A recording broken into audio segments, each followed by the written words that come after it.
श्री गणेशाय नमः।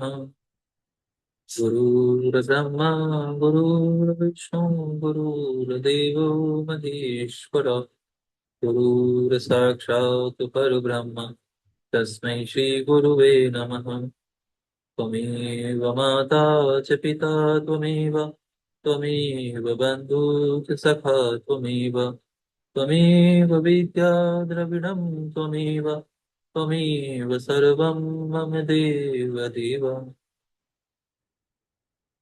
आप हमारे रक्षक और लोगों को नया जन्म देने वाले हैं।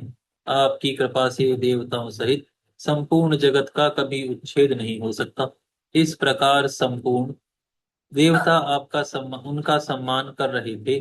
प्रधान प्रधान गंधर्व हर्षनाद करते थे और महर्षि के ऊपर दिव्य पुष्पों की वर्षा हो रही थी। उन्होंने समूचे महासागर को जल शून्य कर दिया। जब समुद्र में एक बूंद भी पानी नहीं रहा, तब संपूर्ण देवता हर्ष में भरकर हाथों में दिव्य आयुध लिए दानवों पर प्रहार करने लगे। महाबली देवताओं का वेग असुरों के लिए असहाय हो गया। उनकी मार खाकर भी वे भीमकाय दानव तो घड़ी तक घमासान युद्ध करते रहे, किंतु वे पवित्र आत्मा मुनियों की तपस्या से दग्ध हो चुके थे। इसलिए पूर्ण शक्ति लगाकर यत्न करते रहने पर भी देवताओं के हाथ से मारे गए। जो मरने से बच रहे, वे पृथ्वी फाड़कर पाताल में घुस गए। दानवों को मारा गया देख देवताओं ने नाना प्रकार के वचनों द्वारा उन्हीं श्रेष्ठ अगस्त जी का स्तवन किया तथा इस प्रकार कहा। देवता बोले, महाभाग, आपकी कृपा से संसार के लोगों को बड़ा सुख मिला। काल के दानव बड़े ही क्रूर और पराक्रमी थे। वे सब आपकी शक्ति से मारे गए। लोक रक्षक महर्षि, अब इस समुद्र को भर दीजिए। आपने जो जल पी लिया है, वह सब इसमें वापस छोड़ दीजिए। उनके ऐसा कहने पर मुनि श्रेष्ठ अगस्त जी बोले, वह जल तो मैंने पचा लिया। अब समुद्र को भरने के लिए आप लोग कोई दूसरा उपाय सोचें। महर्षि जी की बात सुनकर देवताओं को विस्मय हुआ और विषाद भी। वहां इकट्ठे हुए सब लोग एक दूसरे की अनुमति ले मुनिवर अगस्त जी को प्रणाम करके जैसे आए थे वैसे ही लौट गए। देवता लोग समुद्र को भरने के विषय में परस्पर विचार करते हुए ब्रह्मा जी के पास गए। वहां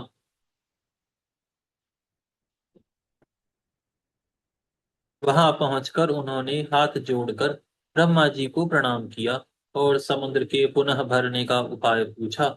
तब लोक पितामह ब्रह्मा जी ने उनसे कहा, देवताओं, आप सब लोग इच्छा अनुसार अपने अपने अभीष्ट स्थान को लौट जाओ।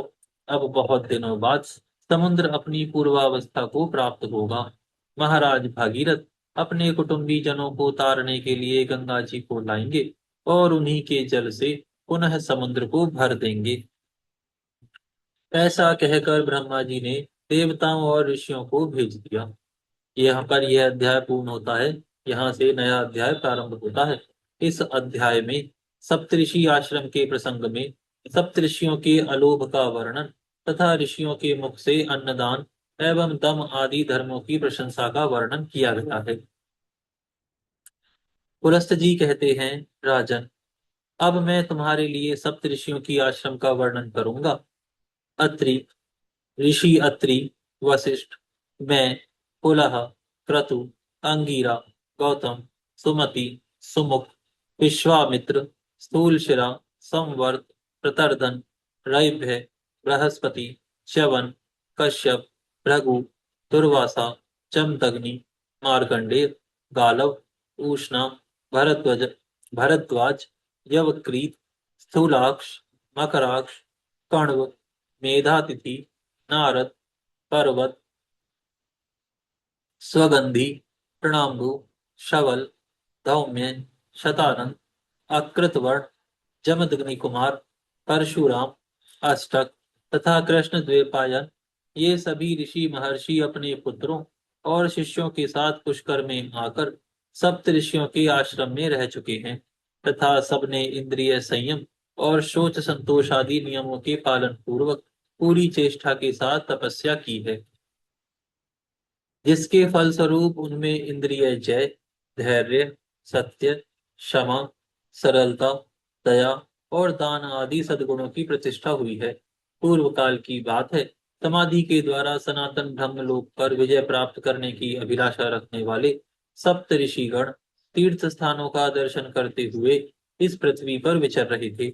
इस बीच में एक बड़ा भारी एक बार बड़ा भारी सूखा पड़ा, जिसके कारण भूख से पीड़ित होकर संपूर्ण जगत के लोग बड़े कष्ट में पड़ गए।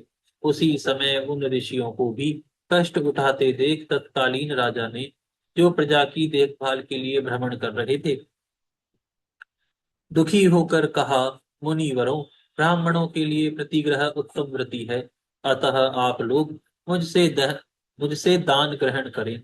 अच्छे अच्छे गांव, धान और जौ आदि अन्न, घृत दुग्ध आदि रस, तरह तरह के रत्न, स्वर्ण तथा दूध देने वाली गौएं ले लें। ऋषियों ने कहा, राजन, प्रतिग्रह बड़ी भयंकर वृत्ति है। वह स्वाद में मधु के समान मधुर, किंतु परिणाम में विष के समान घातक है। इस बात को स्वयं जानते हुए भी तुम क्यों हमें लोभ में डाल रहे हो? 10 कसाईयों के समान एक चक्री, यानी कुम्हार या तेली, 10 चक्रियों के समान एक शराब बेचने वाला, 10 शराब बेचने वालों के समान एक वैश्या, और 10 वैश्याओं के समान एक राजा होता है, जो प्रतिदिन 10,000 हत्याग्रहों का संचालन करता है। वह शौंडीक है, राजा भी उसी के समान माना गया है। अतः राजा का प्रतिग्रह अत्यंत भयंकर है। जो ब्राह्मण लोभ से मोहित होकर राजा का प्रतिग्रह स्वीकार करता है, वह तामिस्त्र आदि घोर नरकों में पकाया जाता है। अतः महाराज, आप अपने दान के साथ ही यहाँ से पधारो, आपका कल्याण हो, यह दान दूसरों को देना। ऐसा कहकर वे सप्तऋषि वन में चले गए। तदनंतर राजा की आज्ञा से उसके मंत्रियों ने गूलर के फलों में सोना भरकर उन्हें पृथ्वी पर बिखेर दिया। सप्तऋषि अन्न के दाने बीनते हुए वहां पहुंचे, तो उन फलों को भी उन्होंने हाथों में उठाया। उन्हें भारी जानकर ऋषि अत्रि ने कहा, ये फल ग्रहण करने योग्य नहीं है। हमारी ज्ञान शक्ति पर मोह का पर्दा नहीं पड़ा है। हम मंद बुद्धि नहीं हो गए हैं। हम समझदार हैं, ज्ञानी हैं। अतः इस बात को भली भांति समझते हैं कि वे गूलर के फल स्वर्ण से भरे हैं। धन इसी लोक में आनंददायक होता है, मृत्यु के बाद तो वह बड़े ही कटु परिणाम को उत्पन्न करता है। अतः जो सुख एवं अनंत पद की इच्छा रखता हो, उसे तो इसे कदापि नहीं लेना चाहिए। ऋषि वशिष्ठ जी ने कहा, इस लोक में धन संचय की अपेक्षा तपस्या का संचय ही श्रेष्ठ है। जो सब प्रकार के लौकिक संग्रहों का परित्याग कर देता है, उसके सारे उपद्रव शांत हो जाते हैं। संग्रह करने वाला कोई भी मनुष्य ऐसा नहीं है जो सुखी रह सके। ब्राह्मण जैसे जैसे प्रतिग्रह का त्याग करता है, वैसे ही वैसे संतोष के कारण उसके ब्रह्म तेज की वृद्धि होती है। एक और अनेक एक और अकिन जनता और दूसरी ओर राज्य को तराजू पर रखकर तोला गया, तो राज्य की अपेक्षा अकिन जनता का ही पलड़ा भारी रहा। इसलिए चितात्मा पुरुष के लिए कुछ भी संग्रह न करना ही श्रेष्ठ है। ऋषि कश्यप जी बोले, धन संपत्ति मोह में डालने वाली होती है, मोह नरक में गिराता है। इसलिए कल्याण चाहने वाले पुरुष को अनर्थ के साधन अर्थ का दूर से ही परित्याग कर देना चाहिए। जिसको धर्म के लिए धन संग्रह की इच्छा होती है, उसके लिए उस इच्छा का त्याग ही श्रेष्ठ है। क्योंकि कीचड़ को लगाकर धोने की अपेक्षा उसका स्पर्श न करना ही उत्तम है। धन के द्वारा जिस धर्म का साधन किया गया है, वह क्षयशील माना गया है। दूसरे के लिए जो धन का परित्याग है, वही अक्षय धर्म है, वही मोक्ष की प्राप्ति कराने वाला है। ऋषि भारद्वाज ने कहा, जब मनुष्य का शरीर जीर्ण होता है, तब उसके दांत और बाल भी पक जाते हैं, किंतु धन और जीवन की आशा बूढ़े होने पर भी जीर्ण नहीं होती। वह सदा नई ही बनी रहती है। जैसे दर्जी सुई से वस्त्र में सूत का प्रवेश करा देता है, उसी प्रकार तृष्णा रूपी सुई से संसार रूपी सूत्र का विस्तार होता है। तृष्णा का कहीं और छोर नहीं है, उसका पेट भरना कठिन होता है। वह सैकड़ों दोषों को ढोए फिरती है, उसके द्वारा बहुत से अधर्म होते हैं। अतः तृष्णा का परित्याग ही उचित है। ऋषि गौतम बोले, इंद्रियों के लोभग्रस्त होने से सभी मनुष्य संकट में पड़ जाते हैं। जिसके चित्त में संतोष है उसके लिए सर्वत्र धन संपत्ति भरी हुई है।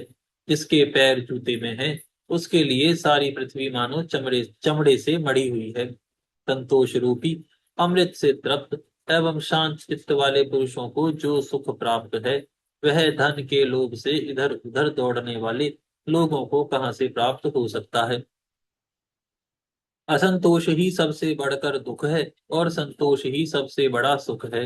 अतः सुख चाहने वाले पुरुष को सदा संतुष्ट रहना चाहिए। विश्वामित्र ने श्री विश्वामित्र जी ने कहा, किसी कामना की पूर्ति चाहने वाले मनुष्य कि यदि एक कामना पूर्ण होती है तो दूसरी नई उत्पन्न होकर उसे पुनः बाण के समान बींधने लगती है। भोगों की इच्छा उपभोग के द्वारा कभी शांत नहीं होती। प्रस्तुतः घी डालने से प्रज्वलित होने वाली अग्नि की भांति वह अधिकाधिक बढ़ती ही जाती है। भोगों की अभिलाषा रखने वाला पुरुष मोहवश कभी सुख नहीं पाता। ऋषि जमदग्नि बोले, जो प्रतिग्रह लेने की शक्ति रखते हुए भी उसे नहीं ग्रहण करता वह दानी पुरुषों को मिलने वाले सनातन लोगों को प्राप्त होता है। जो ब्राह्मण राजा से धन लेता है वह महर्षियों द्वारा शोक करने के योग्य है। उस मूर्ख को नरक यातना का भय नहीं दिखाई देता। प्रतिग्रह लेने में समर्थ होकर भी उसमें प्रवृत्त नहीं होना चाहिए, क्योंकि प्रतिग्रह से ब्राह्मणों का ब्रह्म तेज नष्ट हो जाता है। श्री अरुंधति जी ने कहा, तृष्णा का आदि अंत नहीं है, वह सदा शरीर के भीतर व्याप्त रहती है। दुष्ट बुद्धि वाले पुरुषों के लिए जिसका त्याग करना कठिन है, जो शरीर के जीर्ण होने पर भी जीर्ण नहीं होती, तथा जो प्राणांतकारी रोगों के समान है, उस तृष्णा का त्याग करने वाले को ही सुख मिलता है। पशु सख श्री पशु सख जी बोले, धर्म परायण विद्वान पुरुष जैसा आचरण करते हैं, आत्म कल्याण की इच्छा रखने वाले विद्वान पुरुष को वैसा ही आचरण करना चाहिए। ऐसा कहकर दृढ़ता पूर्वक नियमों का पालन करने वाले वे सभी महर्षि उन स्वर्ण युक्त फलों को छोड़ अन्यत्र चले गए। घूमते घामते वे मध्य पुष्कर में गए, जहां अकस्मात आए हुए शुनह सख नामक परिव्राजक से उनकी भेंट हुई। उस उनके साथ वे किसी वन में गए। वहां उन्हें एक बहुत बड़ा सरोवर दिखाई दिया, जिसका जल कमलों से आच्छादित था। वे सब के सब उस सरोवर के किनारे बैठ गए और कल्याण का चिंतन करने लगे। उस समय शुनह सख ने क्षुधा से पीड़ित हो उन समस्त मुनियों से इस प्रकार कहा, महर्षियों, आप सब लोग बताइए, भूख की पीड़ा कैसी होती है। ऋषियों ने कहा, शक्ति, शंख, गदा, चक्र, तोमर और बाणों से पीड़ित किए जाने पर मनुष्य को जो वेदना होती है वह भी भूख की पीड़ा के सामने मात हो जाती है। दमा, खांसी, क्षय, ज्वर और मिर्गी आदि रोगों से कष्ट पाते हुए मनुष्य को भी भूख की पीड़ा उन सब की अपेक्षा अधिक जान पड़ती है। जिस प्रकार सूर्य देव की किरणों से पृथ्वी का सारा जल खींच लिया जाता है, उसी प्रकार पेट की आग से शरीर की समस्त नाड़ियां सूख जाती हैं। क्षुधा से पीड़ित मनुष्य को आंखों से कुछ सूझ नहीं पाड़ता, उनका सारा अंग जलता और सूखता जाता है। भूख की आग प्रज्वलित होने पर मनुष्य गूंगा, बहरा, जड़, पंगु, भयंकर तथा मर्यादाहीन हो जाता है। लोग क्षुधा से पीड़ित होने पर माता पिता, स्त्री, पुत्र, कन्या, भाई तथा स्वजनों का भी परित्याग कर देते हैं। भूख से व्याकुल मनुष्य न पितरों की भली भांति पूजा कर सकता है, न देवताओं की, न गुरुजनों का सत्कार कर सकता है, न ऋषियों तथा अभ्यांगतों का। इस प्रकार अन्न न मिलने पर देहधारी प्राणियों में ये सभी दोष आ जाते हैं।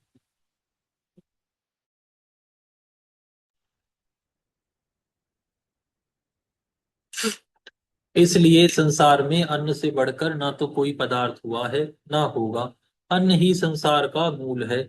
सब कुछ अन्न के ही आधार पर टिका हुआ है। पितर, देवता, दैत्य, यक्ष, राक्षस, किन्नर, मनुष्य और पिशाच सभी अन्नमय माने गए हैं। इसलिए अन्नदान करने वाले को अक्षय तृप्ति और सनातन स्थिति प्राप्त होती है। तप, सत्य, जप, होम, ध्यान, योग, उत्तम गति, स्वर्ग, सुख की प्राप्ति, ये सब कुछ अन्न से ही सुलभ होते हैं। चंदन, अगर, धूप और शीतकाल में ईंधन का दान अन्नदान के 16वें हिस्से के बराबर भी नहीं हो सकता। अन्न ही प्राण, अन्न ही प्राण, बल और तेज है। अन्न ही पराक्रम है। अन्न से ही तेज की उत्पत्ति और वृद्धि होती है। जो मनुष्य श्रद्धा पूर्वक भूखे को अन्न देता है, वह ब्रह्म स्वरूप होकर ब्रह्मा जी के साथ आनंद मनाता है। जो एकाग्र चित्त होकर अमावस्या को श्राद्ध में अन्नदान का महात्म्य मात्र सुनाता है, उसके पितृ आजीवन संतुष्ट रहते हैं। इंद्रिय संयम और मनोनिग्रह से युक्त ब्राह्मण सुखी एवं धर्म के भागी होते हैं। दम, दान एवं यम, ये तीनों तत्वार्थदर्शी पुरुषों द्वारा बताए हुए धर्म हैं। इनमें भी विशेषतः दम ब्राह्मणों का सनातन धर्म है। दम तेज को बढ़ाता है। दम परम पवित्र और उत्तम है। दम से पुरुष पाप रहित एवं तेजस्वी होता है। संसार में जो कुछ नियम, धर्म, शुभ कर्म अथवा संपूर्ण यज्ञों के फल हैं, उन सब की अपेक्षा दम का महत्व अधिक है। दम के बिना दान रूपी क्रिया की यथावत शुद्धि नहीं हो सकती। दम से ही यज्ञ और दम से ही दान की प्रवृत्ति होती है। जिसने इंद्रियों का दमन नहीं किया, उसके वन में रहने से क्या लाभ। तथा जिसने मन और इंद्रियों का भली भांति दमन किया है, उसको घर छोड़कर किसी आश्रम में रहने की क्या आवश्यकता है। जितेंद्रिय पुरुष जहाँ जहाँ निवास करते हैं, उनके लिए वही वही स्थान वन एवं महान आश्रम है। जो उत्तम शील और आचरण में रत है, जिसने अपनी इंद्रियों को काबू में कर लिया है, तथा जो सदा सरल भाव से रहता है, उसको आश्रमों से क्या प्रयोजन। विषयासक्त मनुष्यों से वन में भी दोष बन जाते हैं। तथा घर में रहकर भी यदि पांचों इंद्रियों का निग्रह कर लिया जाए, तो वह तपस्या ही है। जो सदा शुभ कर्म में ही प्रवृत्त होता है, उस वीतराग पुरुष के लिए घर ही तपोवन है। केवल शब्द शास्त्र व्याकरण के चिंतन में लगे रहने वाले का मोक्ष नहीं होता। तथा लोगों का मन बहलाने में ही जिसकी प्रवृत्ति है, उसको भी मुक्ति नहीं मिलती। जो एकांत में रहकर दृढ़ता पूर्वक नियमों का पालन करता, इंद्रियों की आसक्ति को दूर हटाता, अध्यात्म तत्व के चिंतन में मन लगाता और सर्वदा अहिंसा व्रत का पालन करता है, उसी का मोक्ष निश्चित है। जितेंद्रिय पुरुष सुख से सोता और सुख से जागता है। वह संपूर्ण भूतों के प्रति समान भाव रखता है। उसके मन में हर्ष शोक आदि विकार नहीं आते। छेड़ा हुआ सिंह, अत्यंत रोष में भरा हुआ सर्प तथा सदा कुपित रहने वाला शत्रु भी वैसा अनिष्ट नहीं कर सकता, कैसा संयम रहित चित्त कर डालता है। यहाँ पर यह अध्याय पूर्ण होता है। हम आज यहाँ विराम करते हैं, फिर कल से प्रारंभ करेंगे। हे गौ माता, आप सभी देवी देवताओं की माता, सभी पुण्य का पुण्य, सभी तीर्थों का तीर्थ है। हम सभी आपको दंडवत प्रणाम करते हैं। आपकी कृपा सदैव हमारे ऊपर बनी रहे। धर्म की जय हो, अधर्म का नाश हो, प्राणियों में सद्भावना हो, विश्व का कल्याण हो। गौ माता, राष्ट्र माता, गौ हत्या बंद हो। नमः पार्वती पतये, हर हर महादेव।